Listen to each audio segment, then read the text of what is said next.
Evangelho de Lucas 24, versículo 13. Irmãos, hoje é um culto de missões. E missões está no coração de Deus. E eis que no mesmo dia, em dois deles, para uma aldeia que distava de Jerusalém, 60 estádios, cujo nome era Emaús, iam falando entre si tudo aquilo que havia sucedido. E aconteceu que, indo eles falando entre si e fazendo perguntas um ao outro, o mesmo Jesus se aproximou e ia com eles. Mas os olhos deles estavam como fechados, para que o não conhecessem. E ele disse: que palavras são essas que, caminhando, trocais entre vós? E por que estáis tristes?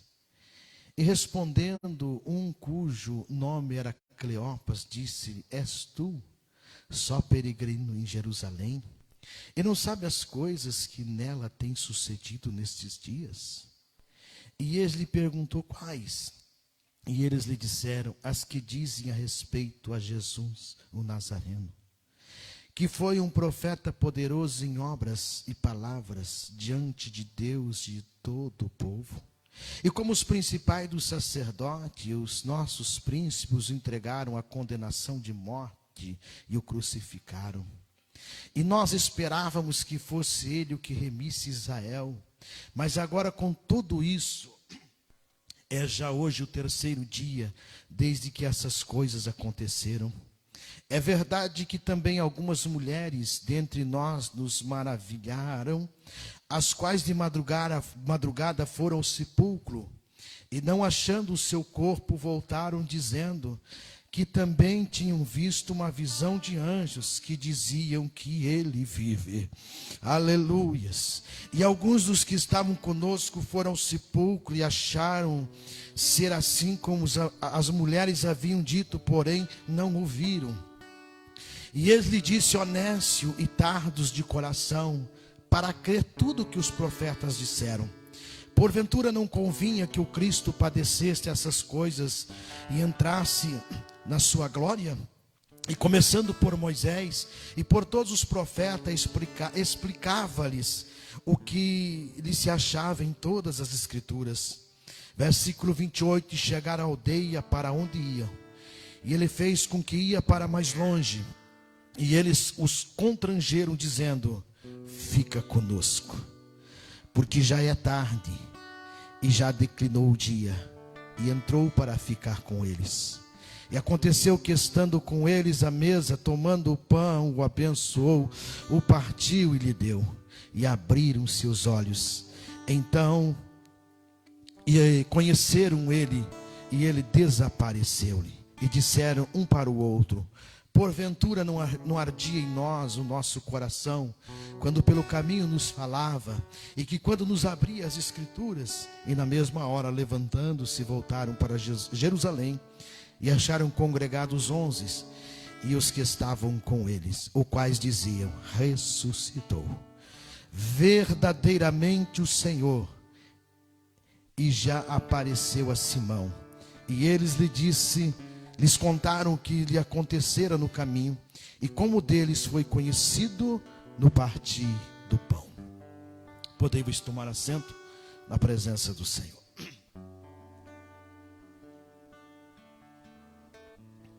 Fica conosco, meu amado. Conhece sino, né? Sino antigo. Irmãos, este texto que nós lemos, isso foi profeticamente, tipologicamente anunciado sobre todos esses acontecimentos que ia acontecer com o Senhor. Eu quero trazer alguns textos da Bíblia Sagrada que vai falar sobre alguns dos sofrimentos já profetizados através dos profetas, através da palavra do Senhor Jesus. Quando nós vamos ler Êxodo capítulo 12, do versículo 7 em diante, nós vamos encontrar dentro da Bíblia Sagrada a primeira Páscoa, que era a Páscoa da saída do povo de Deus da escravidão do Egito. Então, no capítulo 12, nós vamos ler aqui uns versículos para os irmãos verem que tudo apontava para o Calvário. Tudo estava escrito, tudo estava falado, tudo estava apontando para o Calvário. O versículo 7 vai dizer assim: e tomarão do sangue e poluão em ambas as ombreiras, e na verga da porta, nas casas em que o comerem. Então ia ser o sacrifício do cordeiro. Interessante que o sacrifício do cordeiro, esse cordeiro não poderia ter defeito algum. Ele não poderia ser cego, não poderia ser manco, não poderia ser doente. Enfim, esse cordeiro ele tinha que estar intacto. Amém, irmãos? Para esse sacrifício, e aqui então, o Senhor anunciando aqui a primeira Páscoa, que seria desta forma. O versículo de número 12: e eu passarei pela terra do Egito esta noite, e ferirei todo o primogênito na terra do Egito, desde os homens até os animais, e sobre todos os deuses do Egito farei juízo. Eu sou o Senhor. E aquele sangue vos será por sinal nas casas em que estiverem.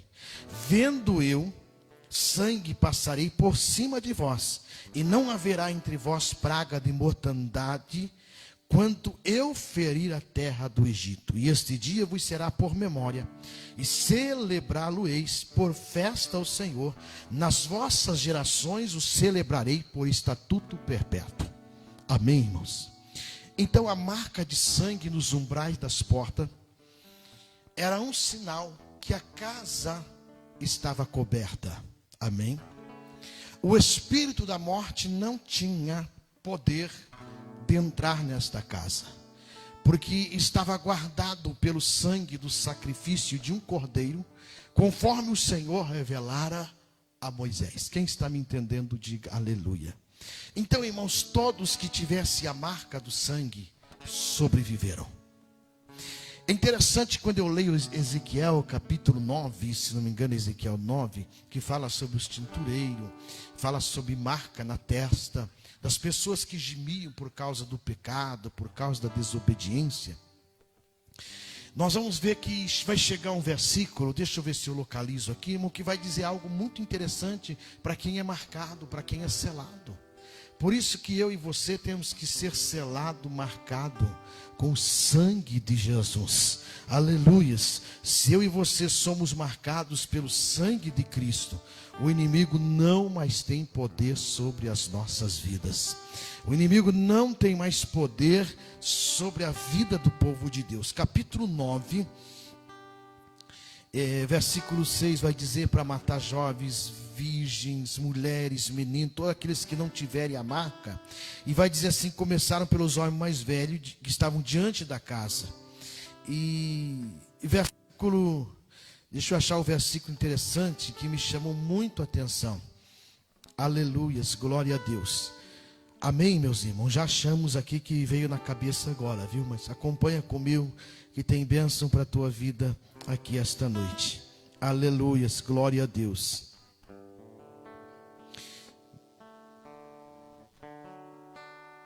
É o versículo 6. Matai velhos, jovens e virgens, meninos, mulheres. Enfim, a parte B. A parte B do versículo 6 vai dizer assim: mas a todo homem que tiver o sinal, não vos chegueis. Por quê? Porque era um povo separado pelo Senhor. Amém? Se você tem a marca de Cristo, você é separado.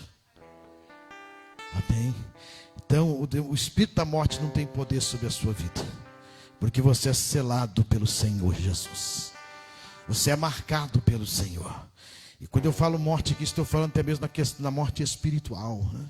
É claro que quando nós vamos ministrar a Santa Ceia do Senhor, a Bíblia vai dizer assim: por causa disso, aquilo que toma indignamente do corpo e do sangue, a Bíblia vai dizer: por causa disso há entre vós muitos fracos e doentes e muitos que dormem. Vai falar, claro, tanto a morte física quanto a morte espiritual. Então todos aqueles que não tinham a marca, eles estavam propícios à morte. E se nós ler Gênesis, Êxodo 12, os versículos abaixo, nós vamos ver que quando veio a meia-noite o espírito da morte, começou a matar os primogênitos de todos que viviam sobre a terra do Egito, menos aqueles que tinham a marca, que era o povo de Deus. Seja marcado pelo Senhor. Amém? Seja marcado pelo Senhor. Louvado seja o nome do Senhor Jesus. Quando eu vou para o livro de Números, no capítulo 21, é um período que Israel volta as costas para Deus. É um momento em que o povo está em pecado, o povo tem abandonado a Deus. O grande perigo do ser humano é abandonar a Deus. Deus nunca nos deixa, Deus nunca nos abandona. É nós que voltamos as costas. É nós que abandonamos princípios. E os princípios são inegociáveis. Cultura muda, costumes mudam, mas princípios não se pode mudar. Amém, irmãos? E o povo aqui mudou princípios. E aí o que o Senhor traz uma revelação para Moisés, porque versículo de Números capítulo 21, versículo, vamos ler aqui do versículo 3. O Senhor, pois, ouviu a voz de Israel e o entregou aos cananeus, que foram destruídos totalmente, ele e suas cidades, e o nome daquele lugar chamou Orma. Então partiram do monte Or, pelo caminho do Mar Vermelho, a rodear a terra de Edom. Porém a alma do povo angustiou-se neste caminho, e o povo falou contra Deus e contra Moisés: por que nos fizeste subir do Egito para que morrêssemos neste deserto? Irmão, murmuração. O povo estava murmurando, pois aqui nem pão, nem água há, e a nossa alma tem fastio deste pão tal vil. Então o Senhor mandou o quê? Entre o povo serpentes ardentes, que morderam o povo, e morreu muito povo de Israel. Por causa do quê? Por causa da murmuração. Irmãos, é uma forma de expressão que nós usamos. Se existe algo que Deus odeia, eu estou fazendo uso de palavras na questão da palavra odiar, mas se existe algo que Deus odeia, é tal da murmuração, irmão. A murmuração nos afasta de Deus. A murmuração quebra princípios, quebra intimidade com Deus. Por quê? Porque nem sempre é como nós queremos. O trabalhar de Deus não é do nosso jeito, é do jeito de Deus. E às vezes murmuramos porque não aconteceu do jeito que nós queríamos. E neste texto, o que o Senhor manda Moisés fazer? O versículo de número 7. Pelo que o povo veio a Moisés e disse: havemos pecado, aqui estão se arrependendo. Havemos pecado porquanto temos falado contra o Senhor e contra ti. Ora, o Senhor que tire de nós estas serpentes. Então Moisés orou pelo povo e disse o Senhor: faze uma serpente ardente, põe sobre uma haste, e será que viverá todo mordido que olhar para ela. Amém? É claro, se você for ver a palavra de Deus, você vai ver que lá no tempo de Ezequias, essa serpente se tornou uma deusa, né? O povo, a idolatria foi tão grande em Judá, precisamente, que transformaram migalhas dessas serpentes em Deus, que não é o caso aqui agora, só para refletirmos um pouco. Mas Moisés faz essa serpente e coloca numa haste, num poste, para nós entender melhor. E a Bíblia diz o quê? Que todas as pessoas que fossem mordidas com a serpente, pela serpente, quando olhasse para a serpente de bronze, não morrer. Isso estava falando tipologicamente, apontando para a cruz do Calvário. Quem está me entendendo, diga aleluia. Quando eu leio João capítulo 3, hoje eu tô crente, viu, irmão? Tô Bíblia hoje, viu? Aleluia. Louvado seja Deus. Amém, irmão? Nós já vamos para a palavra que nós lemos.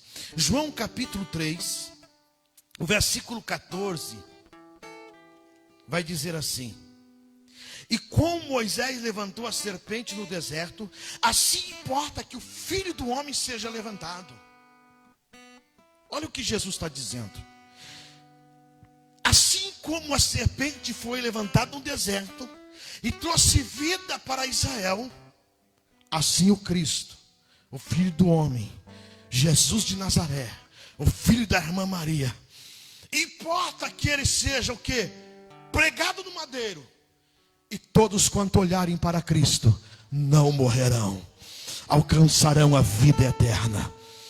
Aleluia, louvado seja o nome do Senhor, exaltado seja o nome do Senhor. Quando nós lemos o livro de Jonas, no capítulo 1, versículo 17, Jonas é engolido por um grande peixe. E quantos dias e quantas noites ele fica no ventre do peixe? 3 dias e 3 noites. Quando eu vou para a Bíblia Sagrada, no livro de Mateus, eles estão indagando Jesus sobre um sinal. Eles querem um sinal. E como vão acontecer todas as coisas? E no versículo 38, então alguns dos escribas e dos fariseus tomaram a palavra dizendo: mestre, quiséramos ver da tua parte algum sinal. Olha como é profético e tipológico. Mas ele lhe respondeu e disse-lhe: uma geração má e adúltera pede um sinal, porém não se lhe dará outro sinal senão o do profeta Jonas. Qual é o sinal? Versículo 40. Pois como Jonas esteve 3 dias e 3 noites no ventre da baleia, assim estará o Filho do Homem 3 dias e 3 noites no seio da terra. Então veja, meus irmãos, que tudo estava levando, mostrando para o Calvário. Desde que Bíblia é Bíblia, desde que a palavra foi escrita, foi revelada, o Antigo Testamento, ele está apontando para o Calvário. Ele está nos direcionando para a cruz. Quando nós lemos Mateus 26, versículo 12, nós temos o jantar em Betânia.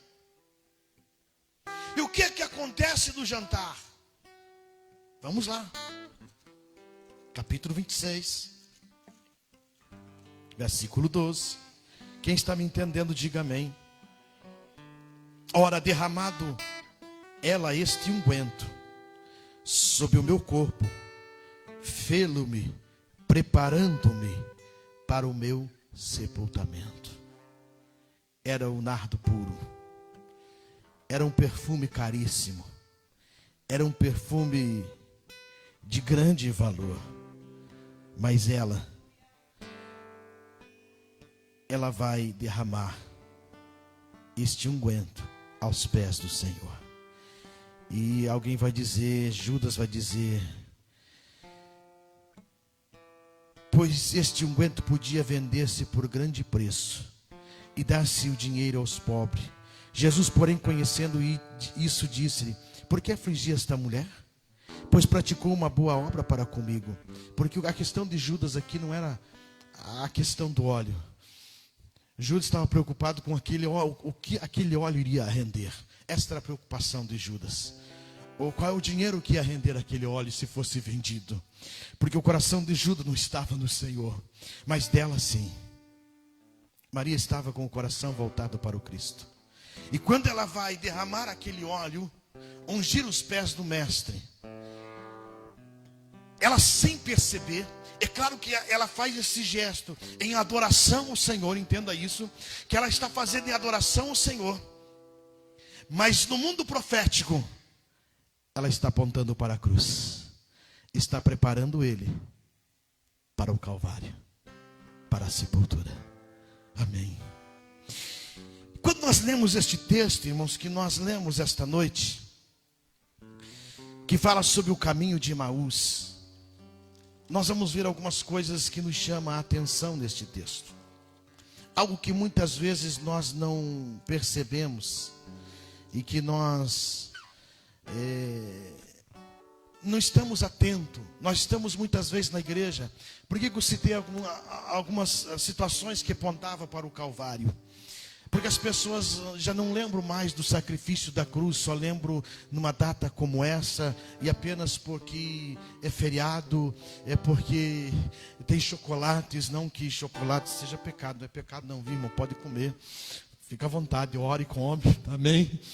Mas as pessoas ficam impregnadas nisso e esquecem do principal, que é a morte do Cordeiro, a morte do Senhor Jesus. E quando nós lemos aqui esses dois discípulos, eles estão indo, e claro que eles estão indo fugindo, estão indo para Emaús, porque a situação está ficando precária. Os discípulos de Jesus estão sendo perseguidos, e entenda que eles conhecem aquilo que iria acontecer, estava dentro deles. Eles sabiam que Jesus falou e isso estava acontecido, que Jesus ressuscitara, eles sabiam disso.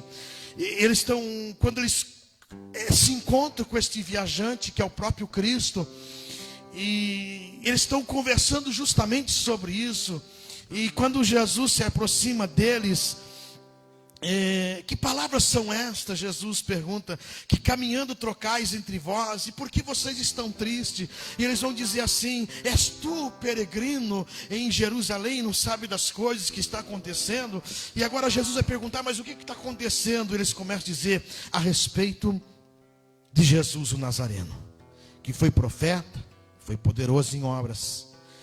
E aqui eles vão demonstrar um pouco de tristeza, e por que não dizer um pouco de decepção, porque eles vão dizer: nós esperávamos que ele fosse remir Israel, nós esperávamos que ele fosse a salvação para esta nação, nós esperávamos que ele fosse salvar este povo, mas no entanto ele morreu. No entanto, os judeus o mataram, o crucificaram. E é claro, o boato que corre que algumas mulheres foram ao túmulo, e o túmulo estava vazio, não está mais lá. E nós soubemos que alguns homens foram lá e também testificaram da mesma coisa. Mas sabe, eles estavam meio confusos, eles estavam trêmulos, eles estavam meio decepcionados, porque não aconteceu da forma que eles queriam. Eles queriam que Jesus o libertasse, Israel, e agora Jesus está morto. E aí vem a decepção, vem o fracasso. E o que eu quero ministrar sobre a sua vida esta noite: ele está vivo. Ele está vivo para te dar vitória, para te dar graça. O homem pode te decepcionar às vezes. As adversidades vêm, existe uma permissão de Deus para algumas coisas que acontecem na nossa vida. Existem batalhas que é permissão de Deus, existem enfermidades que são permissões de Deus, existem algumas situações que Deus permite nós passarmos por situações difíceis, mas nem por isso Ele está nos decepcionando. Não, irmão. Quando Sadraque, Mesaque e Abednego estavam na fornalha, Ele não os decepcionou, porque o Senhor estava com eles lá. Amém, irmãos? Quando Daniel é lançado na cova dos leões, ele não foi decepcionado, porque ele pôde dormir a noite inteira abraçado nos leões, porque o Senhor continua cuidando do seu povo. Mas agora Jesus, o que me preocupa é que Jesus estava caminhando com eles, e eles não perceberam que era Jesus. Isso é uma preocupação que eu e você temos que ter. Jesus, temos sentido Jesus conosco? Temos sentido essa comunhão com o Senhor? Ele está todos os dias tão pertinho de nós, mas nós temos ouvido a sua voz. Olha, Jesus está aqui dialogando com eles. Eles estão conversando com Jesus, mas na mente deles não passou o que era Jesus. Jesus estava tão pertinho dele. Quem sabe Jesus está tão pertinho, Jesus está falando e você não está mais ouvindo Ele falar. Porque as decepções do dia a dia fez com que você deixasse de ouvir Deus. As lutas do dia a dia fez com que você deixasse de ouvir Deus. Os programas da televisão impediu você de ouvir o Senhor falar. Diante do que o mundo tem oferecido, você já não tem mais ouvido Deus falar ao teu coração. Olha que eles estavam como cegos. A Bíblia diz que eles ficaram como cegos a ponto de não ver Jesus. Você tem visto Jesus? E eu posso ver Jesus no ar que respiramos. Eu posso ver Jesus quando acordo. Eu posso ver Jesus conforme diz o salmista: eu deitei, eu dormi, mas eu acordei porque o Senhor me sustentou. Eu posso ver Deus. Eu posso ver Deus no cantar dos passarinhos, no balançar das folhas, das árvores. Em tudo eu vejo Deus. Como está você com Ele? Será que nós não estamos como esses 2 discípulos de Emaús que não perceberam o Senhor? Que andaram com Jesus, mas não perceberam Ele. Muitas vezes estamos aqui, mas estamos tão distante do Senhor. Estamos tão longe de Deus. É algo para nós repensarmos, raciocinarmos aquilo que eu falei no início. Estar neste momento aqui, se tem sido fardo, nós precisamos repensar a nossa comunhão e intimidade com o Senhor. E chega o momento em que o Senhor vai fazer como que se fosse para um outro lugar. Mas como o povo de Deus é um povo muito hospedeiro, eles dizem para aquele homem que então era um simples viajante, os 2 dizem para ele: vamos para nossa casa, descansar um pouco. E o Senhor vai com eles. Aleluias. Peça para Jesus entrar na sua casa. Convide Ele. Hoje é uma noite propícia para você convidá-lo, Jesus.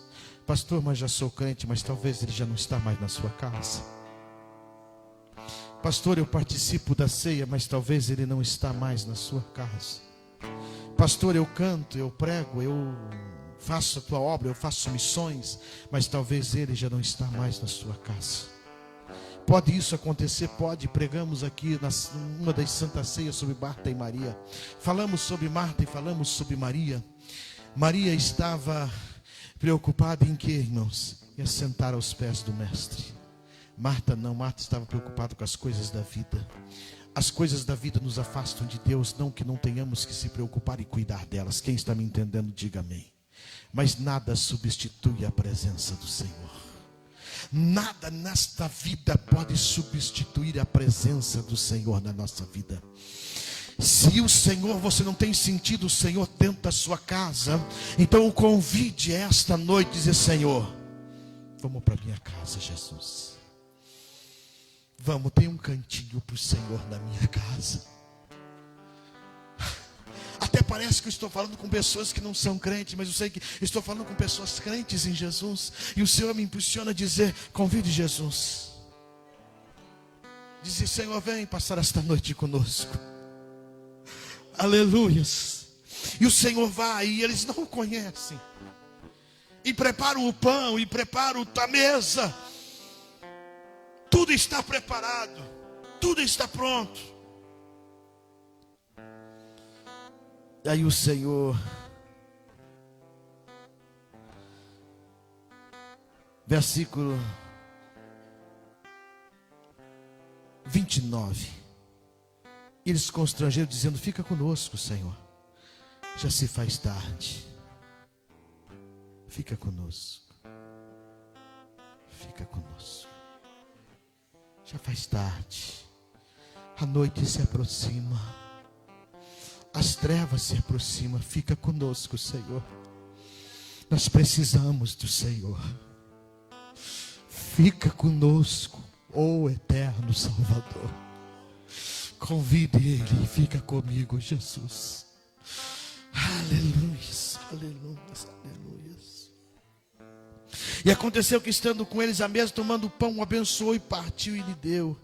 E abriram-se então os olhos, e conheceram ele, desapareceu.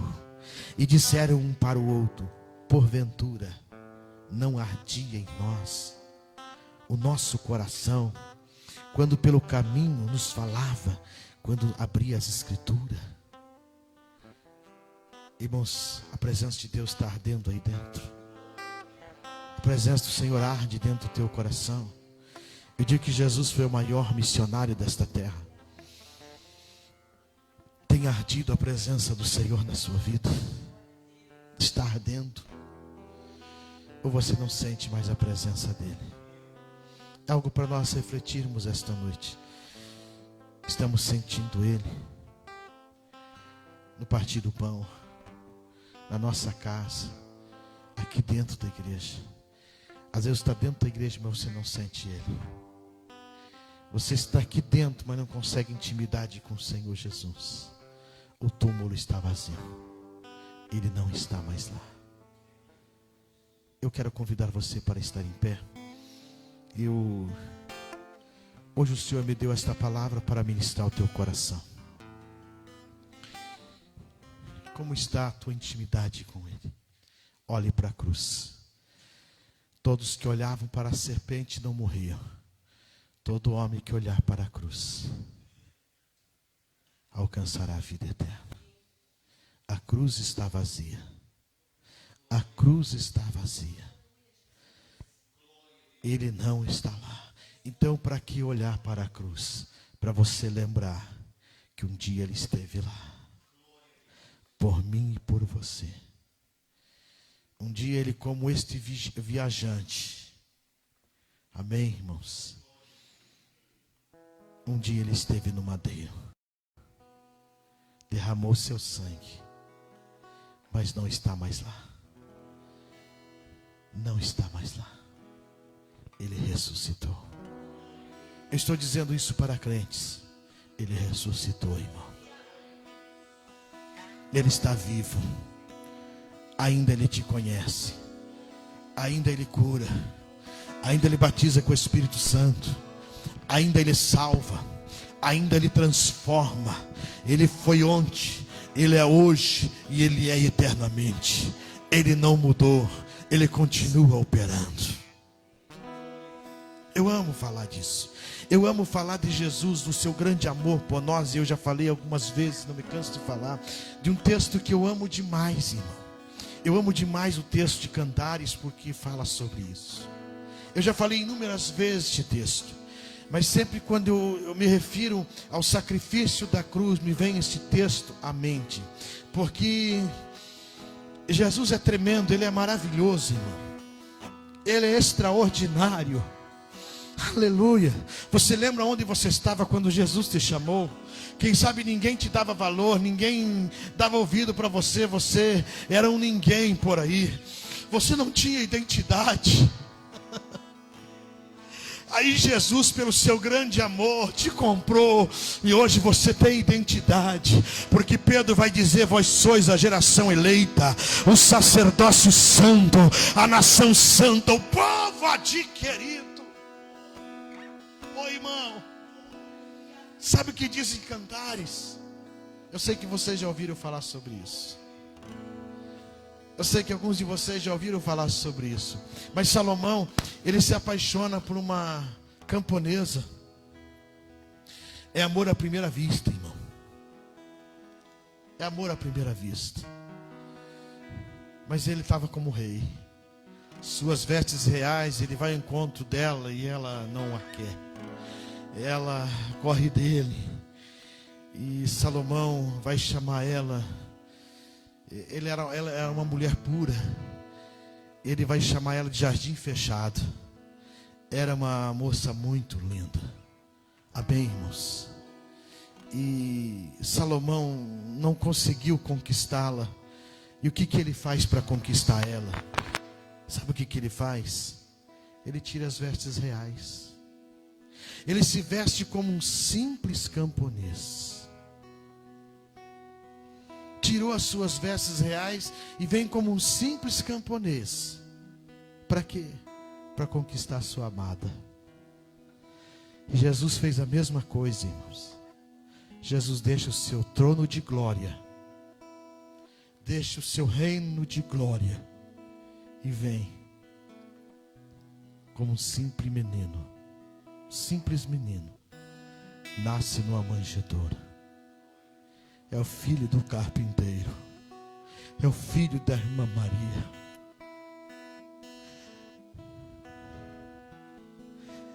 E o filho do carpinteiro vai para a cruz.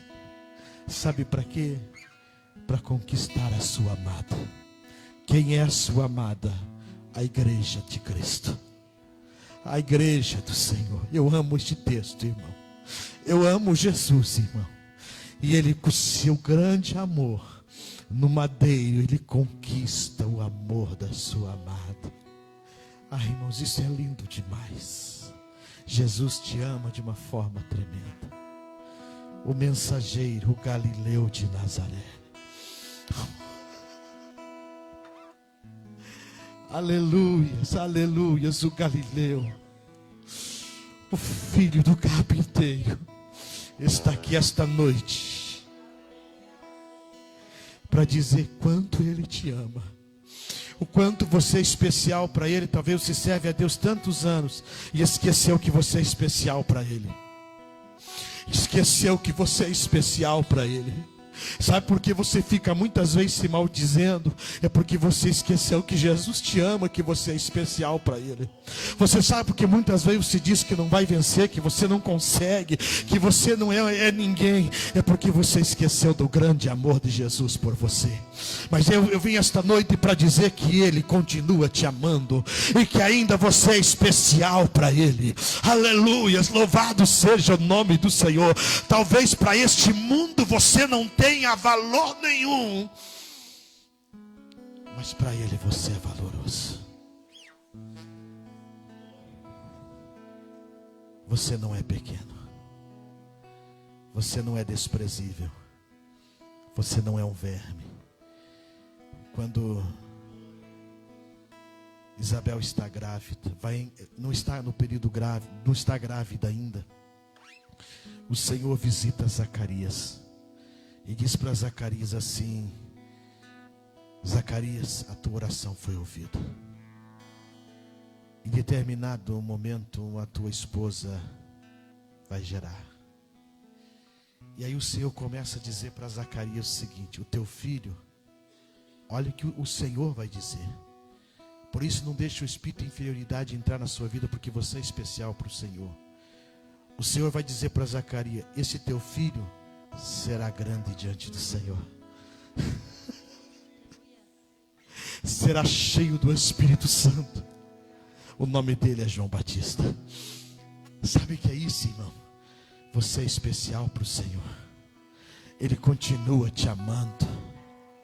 Ele continua amando você. Aleluia. Seja amado por Ele. Sinta-se essa noite abraçado por Jesus. Quem sabe você está tantos anos na igreja, mas você não sente mais este abraço do Espírito Santo. Feche teus olhos um minutinho e diga: abraça-me, Senhor. Sinto o abraço dele agora. Sinto o abraço de Jesus agora. Aleluia. Sinta-se abraçado por Ele. Aleluia. Ele continua te amando. Ainda que você pense que você está sozinho, não, Ele está do teu lado. Fique tranquilo. Ele vai te ajudar a carregar a cruz. Ele vai ajudar você a suportar, porque Ele deixou o seu trono de glória e morreu na cruz do Calvário para dizer que te ama.